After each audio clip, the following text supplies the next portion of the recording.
नमस्कार, मी साटम. आधी मागच्या 2 व्हिडिओज मधला काही कॉन्टेंट आहे तो मला तुमच्याबरोबर डिस्कस करायचा आहे, नाही तर तुमच्या मनामध्ये अनेक प्रश्न राहतील. कारण मागच्या 2 व्हिडिओजवर कोणीच कमेंट केलं नाही, म्हणून मला वाटलं की थोड्याफार गोष्टी डिस्कस केल्या पाहिजेत, जेणेकरून कदाचित लोकांच्या मनामध्ये कन्फ्युजन झालं असेल किंवा लोकांनी इतकं सिरियसली घेतलं नसेल त्या व्हिडिओजला किंवा एकंदरीत त्या हिंट्सना. म्हणून वाटलं की आधी त्या गोष्टी डिस्कस करू आणि त्यानंतर अजून 2 विषय तुमच्याबरोबर डिस्कस करायचे ते करूया.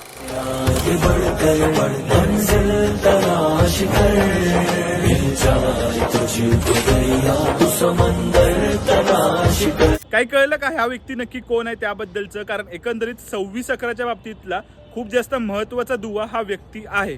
परत एकदा व्हिडिओ पहा. हर शीशा टूट जाता है पत्थर की चोट से, पत्थर ही टूट जाए वो शीशा तलाश कर. कळलं का? काही नाही कळलं असेल तर आता ऐका.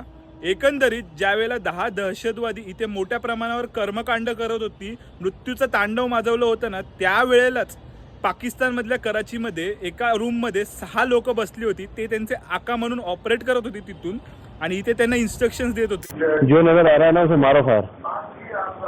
ठीक. जो भी आपको चिंता फिकर जो हरकत करता है इंसान नजर आए ना, ठीक, उसको फायर मारा. म्हणजे एकंदरीत जे काय लाईव्ह प्रदर्शन मीडियाने भरवलं होतं ना, त्याच्यावरून गायडन्स घेऊन ती लोक इथे दहशतवाद्यांना गाईड करत होती. अभी उसका कोई बताया उन्होंने नुकसान बताया कोई? जो आपने ग्रेनेड फेंका वो अभी मीडिया पे शोर मच गया है. त्या 6 जणांपैकी एक व्यक्ती होता, तो म्हणजे हा. या व्यक्तीचं नाव आहे झाकी उर रहमान लखवी. आता तुम्हाला लष्कर-ए-तैयबा माहिती असेल. लष्कर-ए-तैयबा बद्दलचे डिटेल्स येणाऱ्या व्हिडिओमधनं तुम्हाला कळतीलच.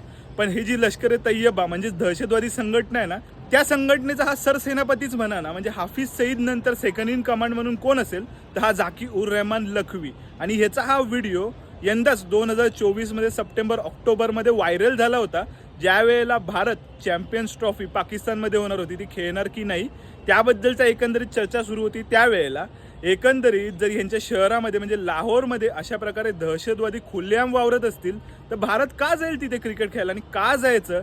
एक तर तुम्ही आमची ट्रॉफी सुद्धा चोरून नेलेला आहात, ती पहिली परत करा, त्यानंतर पुढच्या गोष्टी आपण पाहूच.